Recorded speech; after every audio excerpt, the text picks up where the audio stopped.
ಸರಿ ಸಹಿಸು ನೀನಲ್ಲ.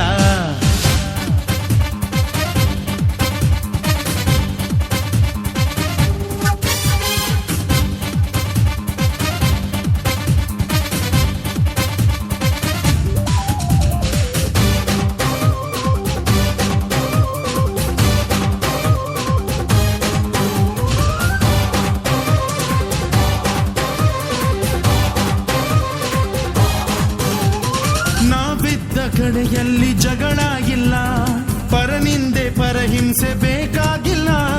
ದೌರ್ಜನ್ಯ ದರ್ಪಕ್ಕೆ ತುತ್ತಾದೆವು, ನಿನ್ನಿಂದ ಕೈ ಹಿಡಿಯ ತುತ್ತಾದೆವು. ಕತ್ತಲು ಕವಿದಾಗಲೇ ನೀ ಸೂರ್ಯನಾಗಿ ಬಂದೆ.